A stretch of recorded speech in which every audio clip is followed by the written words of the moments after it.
Lisa Reyes arrived at Hangar 47B 2 hours after Jake's call. She had asked no questions on the communicator.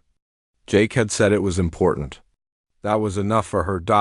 When she stepped through the hangar door and saw the Battlecruiser, she stopped moving. Her face went pale. Her hands grabbed the doorframe for support. "That's the Defiant Wake," she said.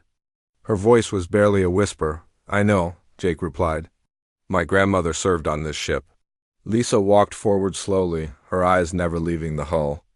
She was a weapons technician.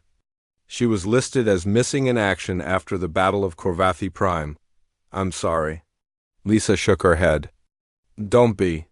She died fighting." That's what she wanted. She reached the hull and placed her hand on the metal. "I never thought I would touch this ship.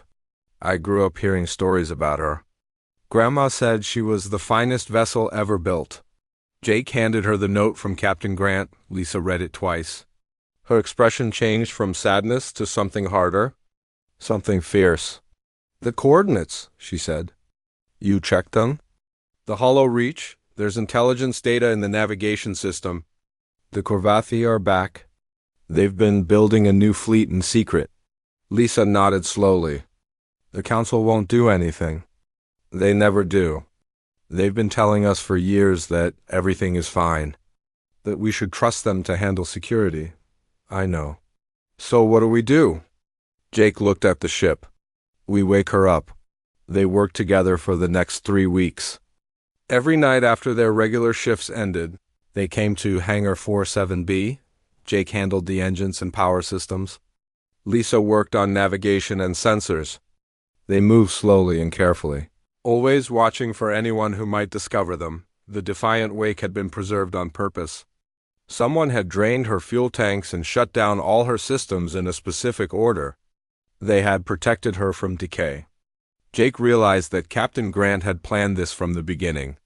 He had known the ship would be needed again. The engineering bay was Jake's favorite place. The reactor sat in the center, massive and silent. It was old technology by current standards, but it was solid, built to last. Jake spent hours cleaning connections and replacing worn parts. He talked to the ship as he worked. "You've been sleeping a long time," he said one night. "But we need you now. The galaxy needs you. I hope you're ready." The ship did not answer, but Jake felt like she was listening. Lisa made her own discoveries. In the captain's quarters, she found a collection of data chips, personal logs from Captain Grant and his senior officers. She listened to them while she worked. Captain Grant's voice was deep and calm. He spoke about his crew with great love. He spoke about the war with the Corvathi with great fear. Not fear for himself, but fear for humanity. Fear for what would happen if they lost. One log entry stood out. Grant had recorded it the day before the final battle. "The Council has ordered us to stand down," Grant said in the recording. "They say the Corvathi are willing to negotiate. They say we should give them a chance. But I've seen the intelligence. I know what they're planning. If we wait, if we hesitate, humanity dies. So we go, all of us. We fly into their territory and we hit them with everything we have. Maybe we win. Maybe we don't, but at least we tried." Lisa cried when she heard that. She did not feel ashamed about it. Grant and his crew had given everything to save humanity. They deserved tears. She also found the full intelligence reports. The Corvathi had developed a weapon called the Stellar Lance. It could destabilize a star, causing it to explode. They had planned to aim it at Earth's sun. One shot, and 8 billion humans would die. Grant had stopped them. His unauthorized attack had destroyed their fleet and their research stations. The Stellar Lance project had ended, but the Corvathi had survived. And they had not forgotten. The new intelligence showed they were rebuilding the weapon. 60 years of secret work. The hollow reach was full of ships and stations. They were almost ready. Lisa shared all of this with Jake. They sat in the ship's mess hall, surrounded by the belongings of crew members long dead. "The Council knows," Lisa said. "They have to know. Their sensors cover that region. Then why aren't they doing anything?" "Because they're afraid. The Corvathi are powerful. A war would cost millions of lives. The Council would rather hope the problem goes away. Jake shook his head. The problem won't go away? It never does. Not with the Corvathi. So we do what Grant did. We go ourselves. Jake looked at her. Just the two of us? No, we need a crew. People we can trust. Humans only. That was how the recruiting began. They started with people they knew. Derek Callahan worked in the weapons repair shop. He had been a weapons officer in the human fleet before the disarmament treaties. The Council had forced humanity to reduce their military by 80%. Derek had lost his job. Now he fixed broken guns for merchants and smugglers. When Jake and Lisa showed him the Defiant Wake, he just smiled. I've been waiting for something like this, he said. When do we start? Monica Vance had been a combat medic. She worked in the station infirmary now, treating miners with broken bones and workers with minor injuries. It was boring work.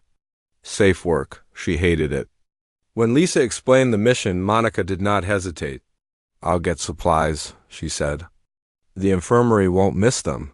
Sam Ortega was harder to convince. He had been one of the best pilots in the human fleet. Fast reflexes. Perfect instincts. But he had refused a direct order during a corporate conflict. His commanders had told him to bomb a residential area. There were civilians there, families, children. Sam had said no. They had grounded him and ended his career. Now he worked as a cargo hauler. He flew slow ships on boring routes. It was a waste of his talent. Jake found him in a station bar, drinking alone. I have a ship that needs a pilot, Jake said. What kind of ship? A Valor-class battlecruiser? Sam laughed. Those haven't flown in 60 years. This one will. If you say yes. Sam looked at Jake for a long moment. Then he put down his drink. Tell me more. The crew grew slowly. Word spread among the human workers on the station. Only humans. Only people who understood what was at stake. Only people who were tired of being told to stand down, to be quiet, to let others handle the important things. Within 2 months, they had 47 people, mechanics, engineers, former soldiers, medics, pilots. All of them had lost something. When the Council decided humanity was too dangerous to trust, all of them wanted that something back. The Defiant Wake was coming to life. Her reactor hummed with power. Her weapon systems tested green. Her engines were ready to burn, and her crew was ready to fight. Jake Morrison wiped the grease from his hands and looked at the work order on his tablet. Hangar 47B, he had never heard of it before.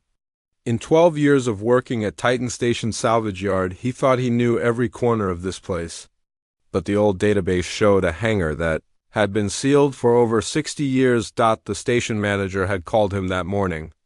They needed more space for incoming ships. Someone had to go check what was inside Hangar 47B and clear it out. Jake had drawn the short straw. That was how his luck usually worked. He walked through the lower levels of the station. These areas were old and mostly empty. The lights flickered as he moved. Some of them did not work at all. Dust covered everything. Jake could tell that nobody had come this way in a very long time. When he reached the hangar door, he had to use a manual override. The electronic lock was dead. He turned the wheel and pushed. The door made a loud noise as it opened. Air rushed past him, old and stale. Jake stepped inside and stopped breathing. There was a ship in the hangar. Not a small shuttle or a broken freighter. This was a battlecruiser. A real warship from the old days. She was huge, taking up almost the entire hangar. Her hull was gray and black, marked with burns and dents from weapons fire. But she was whole. She was complete. Jake walked toward her slowly. His footsteps echoed in the massive space. As he got closer, he could read the name painted on her bow. The Defiant Wake. He knew that name. Everyone who grew up human knew that name. The Defiant Wake had been Captain Nathaniel Grant's ship. During the First Contact Wars, Grant had led the final attack against the Corvathi hegemony. The battle had saved humanity from destruction. But Grant and his entire fleet had been listed as destroyed, lost in action. That was 60 years ago, yet here was his ship, hidden in a forgotten hangar at a salvage station. Jake's hands were shaking as he approached the main airlock. Then he saw the envelope. It was taped to the panel beside the door. The paper was yellow and old. Jake pulled it off carefully and opened it. Inside was a handwritten note. The ink had faded, but he could still read it. To whoever finds her. She still has one fight left. The coordinates are in the navigation console. Humanity will need her again. We always do. Captain Nathaniel Grant, 2387. Jake read the note 3 times. His mind could not accept what he was seeing. Captain Grant was a hero. A legend. Children learned about him in school. There were statues of him on Earth and Mars, and somehow he had hidden his ship here before he died. Jake knew he should call his supervisor. He should report this find and let the authorities handle it. That was the smart thing to do. That was what the rules said, but Jake was human, and humans have never been good at following rules. He pressed the airlock controls. Nothing happened. The ship had no power. So Jake went back to his workshop and got his tools. He spent 2 hours running a power line from the hangar systems to the ship's emergency port. When he connected the final cable, lights began to flicker inside the ship. The airlock opened with a hiss. Jake stepped onto the Defiant wake. The inside was like a museum.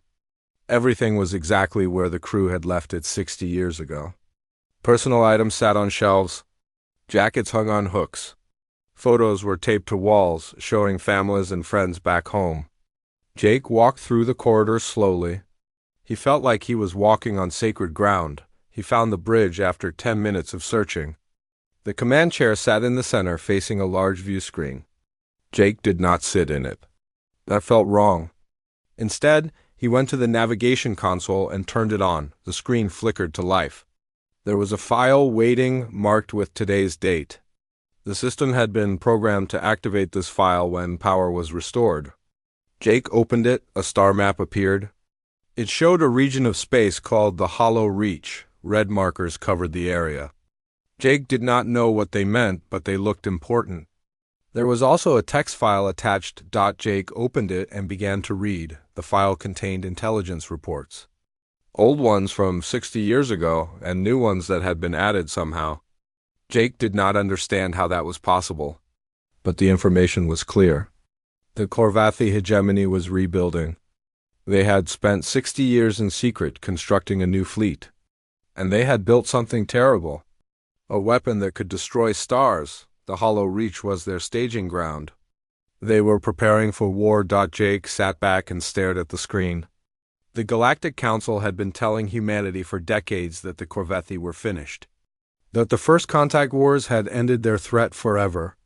That humans should focus on peace and trade and leave military matters to other species. They were wrong.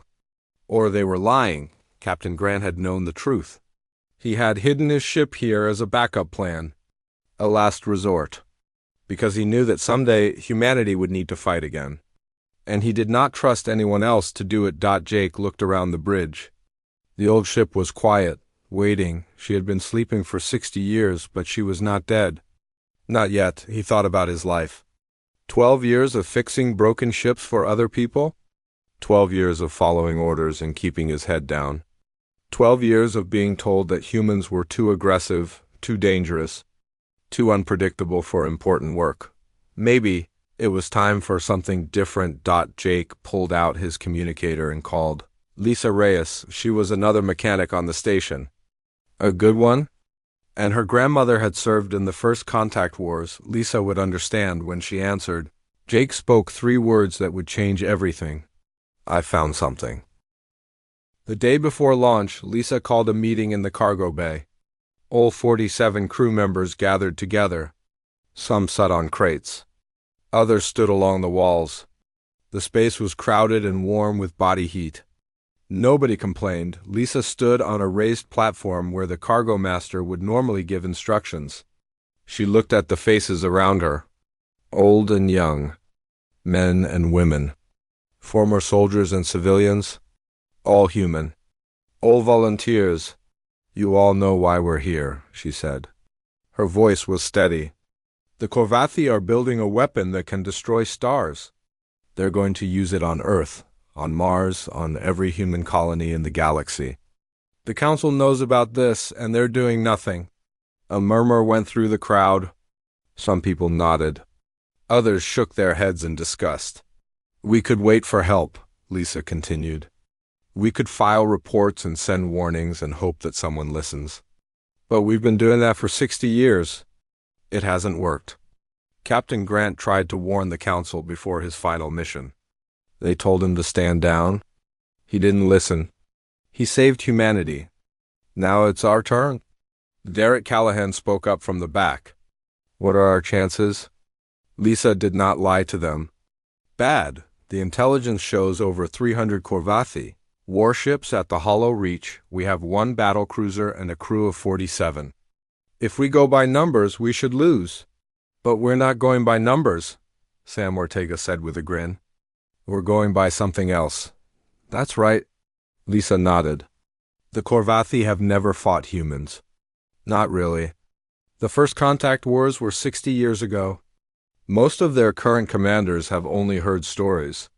They think humans are like other species.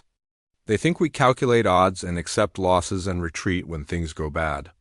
They're wrong, Jake added from his position near the engines. Humans don't work that way. We adapt, we improvise. We find solutions that shouldn't exist. That's why the council fears us. That's why they've been keeping us down. Because they know what we can do when we stop asking for permission. The crew was silent for a moment. Then Monica Vance raised her hand. I have a question, she said. What happens after? If we win, what do we come back to? Lisa had thought about this. The council will be angry. They'll call us criminals. They might try to arrest us. But if we win, if we stop the Korvathi, it won't matter what they think. Humanity will see what we did. They'll remember that we fought when nobody else would. And maybe, just maybe, things will start to change. Or maybe we all die and nobody ever knows, said a voice from the crowd. It belonged to a young woman named Karen Drake. She was barely 25, a computer technician who had joined 2 weeks ago. That's possible, Lisa admitted. I won't pretend otherwise. This mission might kill all of us. If anyone wants to leave, now is the time. No judgment. No blame. Just walk away. Nobody moved. Karen Drake smiled. Good answer. I'm in. The crew spent that night preparing.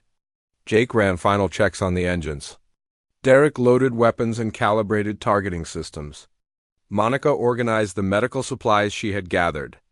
Sam studied old flight patterns from the first contact wars, looking for tricks that might still work. At 0300 station time, they sealed the hangar doors and started the reactor. The Defiant wake shook as power flooded through her systems. Lights came on throughout the ship. Screens flickered to life. The old girl was waking up, stretching her mechanical muscles after decades of sleep. Jake stood in the engineering bay, watching the reactor output climb. He had spent his whole career fixing broken machines. But this was different. This machine was not broken. She was just waiting. Waiting for someone to need her. All systems green, he reported through the internal comms. We're ready to fly. On the bridge, Sam took the pilot's seat. His hands moved across the controls with smooth confidence. This was what he had been born to do. Not hauling cargo on safe routes. Flying, fighting, being something more than the galaxy wanted him to be. Lisa sat in the captain's chair. It felt strange at first. Too big, too important. But then she thought about her grandmother, who had served on this same ship 60 years ago. She thought about Captain Grant, who had given everything to protect humanity. Their sacrifices meant something. She would make sure of that. Open the hangar doors, she ordered. The massive doors slid apart, revealing the black void of space. Stars sparkled in the distance. Somewhere out there, the Korvathi were preparing to end humanity forever. Take us out, Sam. The Defiant wake moved forward. Slowly at first, then faster. She cleared the hangar and entered open space. Behind them, Titan Station grew smaller and smaller. Within minutes, alarms began sounding on the station. Security forces scrambled to respond. Communications officers tried to contact the ship.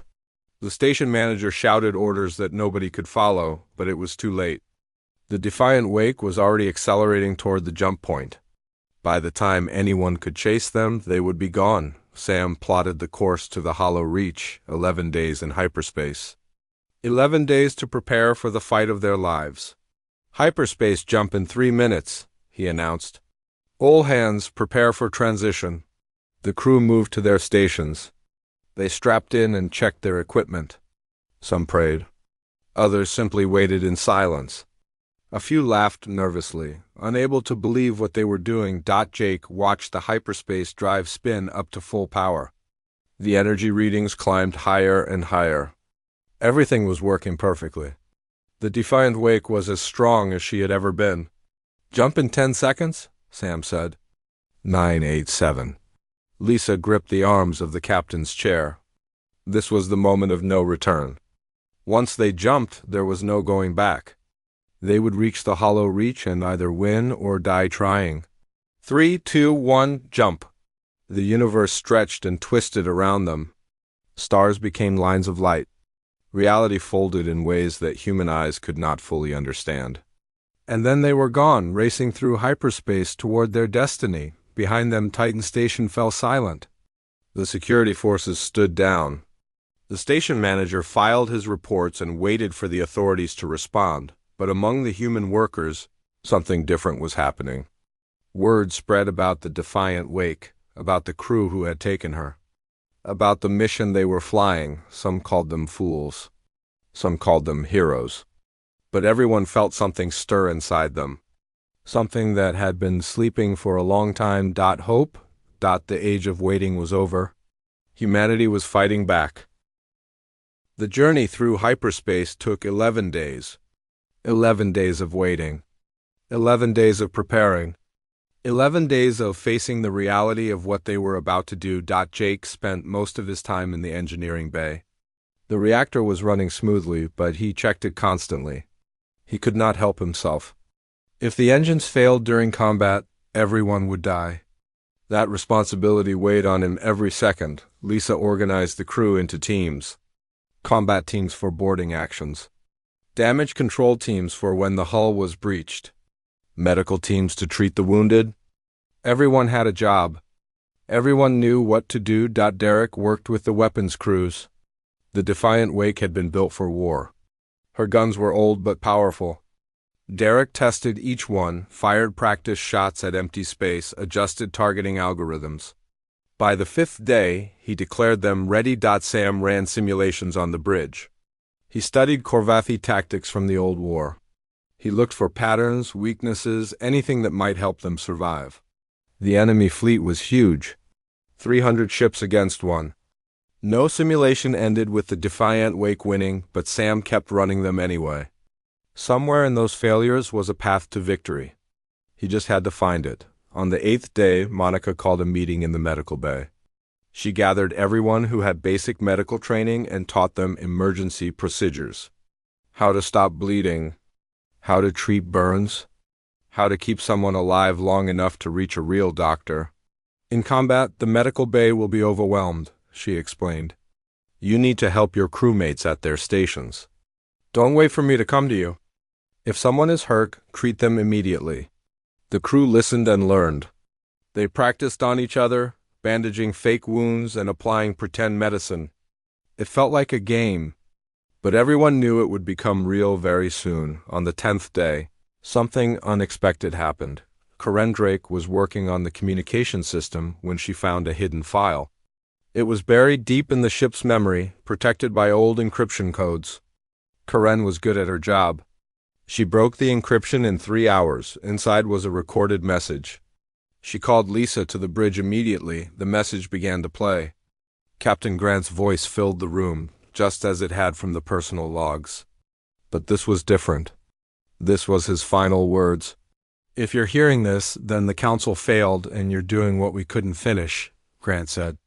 You probably think you're crazy. Flying an old ship into enemy territory with no backup and no support? I understand. I felt the same way 60 years ago. The crew gathered on the bridge, listening in silence. The Defiant Wake was built for one purpose: to protect humanity when no one else would. She's not just a ship. She's a promise. A promise that we will never stop fighting for our survival. A promise that we will never accept defeat. A promise that we will always find a way. Grav's voice grew stronger, more passionate. The galaxy thinks humans are dangerous. They're right. We are dangerous. But not because we're violent or aggressive. We're dangerous because we refuse to quit. When every calculation says we should lose, we fight anyway. When every expert says something is impossible, we do it anyway. That's what makes us human. That's what will save us. Lisa felt tears forming in her eyes. She did not wipe them away. I don't know who you are, Grant continued. I don't know when you found this ship or what drove you to fly her again. But I know this: you are exactly the people I hoped would come. Brave enough to act. Crazy enough to believe you can win. Human enough to try. The message ended with one final statement. Don't let them break the promise. Keep flying. Keep fighting. And never let anyone make you small. The bridge was silent for a long moment. Then Sam spoke. Well, at least we know we're doing the right thing. Everyone laughed. It felt good to laugh. They needed it. The next day, they dropped out of hyperspace. The hollow reach filled their sensors. Ships everywhere. Hundreds of them. Corvathi warships in perfect formation around a massive space station. The station was strange, covered with energy collectors and focusing arrays. Jake recognized the design from the intelligence reports. The stellar lance, the star-killing weapon. It was real. It was complete. And it was pointed toward human space. 312 ships, Karen reported from her station. Mostly destroyers and frigates. 27 battlecruisers. 1 command carrier. And the station. Lisa looked at the numbers. 312 to 1. Even worse than they had expected. They've seen us, Derek announced. Enemy ships are changing course. They're moving to intercept. Sam's hands danced across the controls. I can dodge them for a while, but not forever. We need a plan. Lisa thought fast. A direct attack on the station was suicide. The Corvethi fleet would destroy them long before they got close. They needed a distraction. Something to split the enemy forces. Then she remembered something from the intelligence reports. The stellar lance required enormous amounts of power. It drew energy from the local star through a network of collector satellites. If those satellites were destroyed, the weapon would be useless. Karen, show me the satellite network. Karen pulled up a map. 27 satellites orbited the system's star. Each one was protected by a small guard force, but the main fleet was concentrated around the station. Derek, can we hit those satellites from long range? Derek checked his displays. Maybe, if we get close enough. But we'll have to fly through their defensive screen. Sam? The pilot grinned. I can do it. It'll be ugly, but I can do it. Lisa made her decision. New plan. We don't attack the station directly. We go for the satellites. Take out their power source. Then the stellar lance is just a big piece of metal. And the fleet? Monica asked. We deal with them as we go. One ship at a time. It was a desperate plan, crazy, almost certainly doomed to fail. But it was the only chance they had. All hands to battle stations, Lisa announced over the internal comms. We're going in. The Defiant Wake surged forward. Her engines burned hot. Her weapons powered up. 47 humans against 300 Corvathi ships. The battle for humanity's survival had begun. The first Corvathi destroyer died without knowing what hit it. Sam flew the Defiant Wake straight at the enemy formation, then cut engines and spun the ship sideways. Derek fired all forward weapons at once. The destroyer exploded in a ball of fire. 1 down, Sam said. 311 to go. The Corvethi responded with fury. Ships broke formation and raced toward them. Weapons fire filled the space around the defiant wake. Sam flew like a madman, spinning and diving and rolling through the chaos. Shots that should have killed them missed by meters. Jake watched the engine readings climb toward the red zone. Sam was demanding more than the old ship could safely give, but Jake pushed the reactor harder. They needed speed. They needed power. Everything else could wait. "Incoming missiles!" Portside, Karen shouted. "I see them!" Sam yanked the controls. The ship twisted. The missiles flew past and exploded harmlessly behind them. Derek kept firing. Another destroyer fell. Then a frigate. Then 2 more frigates. The Corvathi were fast and numerous, but they had never faced human pilots. They had never seen this kind of flying. The defiant wake punched through the outer screen and raced toward the first satellite. It floated in the distance, a giant metal flower drinking energy from the star. Guard ships moved to protect it, but they were too slow. "Firing solution locked," Derek announced. "Fire," the main guns roared. The satellite shattered into 1,000,000 pieces. Satellite 1 destroyed. Moving to Satellite 2, but now the main fleet was responding. The big ships, the battlecruisers and the command carrier, were turning toward them. These were not small destroyers that could be killed with a few shots. These were warships built to fight and win. Lisa made a hard choice. "Sam, we need to split their attention. Take us close to their fleet, then break away fast. Make them chase us." "That's insane," Sam replied. "I love it." The defiant wake dove into the heart of the Corvathi formation. Weapons fire came from every direction. The shields absorbed hit after hit. Warning lights flashed across every console. Monica reported injuries on 3 decks, but Sam kept flying. He found gaps in the enemy formation that the computers said did not exist. He made turns that should have torn the ship apart. He was not just a pilot anymore. He was something more. Something the Corvathi had never seen. They destroyed 4 more satellites before the shields began to fail. "We're losing power," Jake reported. "The reactor can't take much more." Lisa knew they were running out of time. They had destroyed 5 satellites.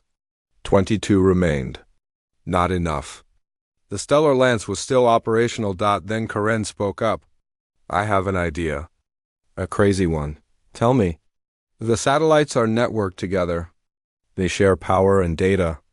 If we can hack into one of them, we might be able to overload the entire network.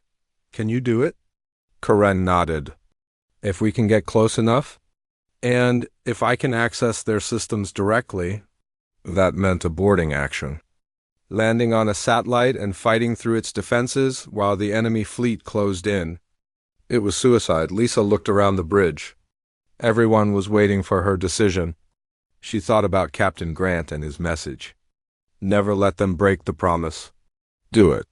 "Sam, get us to the nearest satellite. Derek, cover our approach.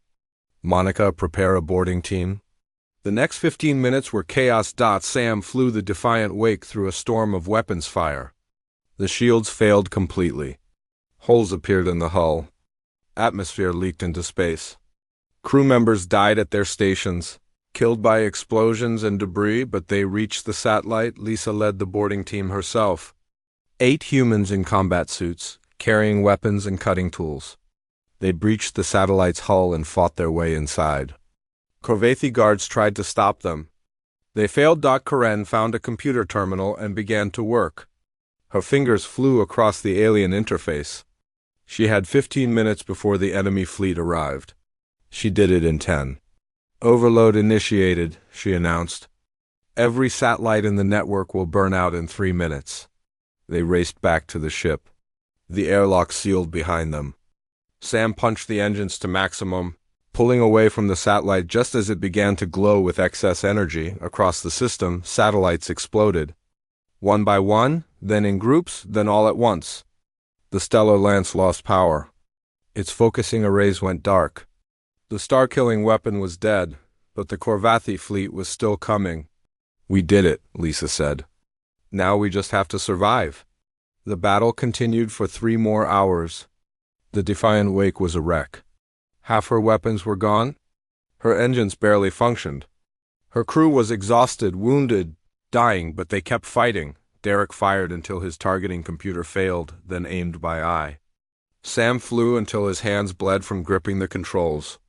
Jake kept the engines running through pure willpower.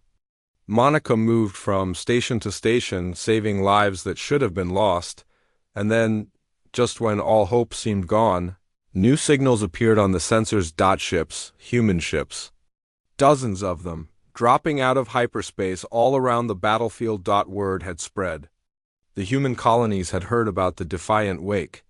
They had seen the broadcasts from the battle, and they had responded. Old warships that should have been scrapped. Civilian freighters armed with whatever weapons their crews could find. Anything that could fly and fight. Humanity was coming, the Korvathi broke. They had never faced an enemy that refused to die. They had never seen a species that came back stronger after every defeat. Their commanders ordered a retreat. Their ships turned and ran. The Battle of Hollow Reach was over. Humanity had won. Days later, the Galactic Council demanded answers. They called the crew of the defiant wake criminals and terrorists. They threatened arrest and punishment. The human colonies refused. They withdrew from Council authority. They rebuilt their militaries. They declared that they would never again trust anyone else to protect them. Lisa stood on the bridge of the defiant wake as repair crews worked to restore her. The ship was damaged but alive. Just like her crew. Jake joined her, his hands still covered in engine grease. What happens now? He asked. Lisa smiled. Now we do what Captain Grant told us. We keep flying. We keep fighting. We never let anyone make us small. The defiant wake had found her purpose again. And humanity had remembered what it meant to be brave. Far across the galaxy, on 100 worlds, humans looked up at the stars. They had been told for decades that they were too dangerous, too aggressive, too unpredictable. They had been told to stay quiet and follow orders. Now they knew the truth. They were all those things. And that was exactly what the galaxy needed. The age of silence was over. The age of humanity had begun.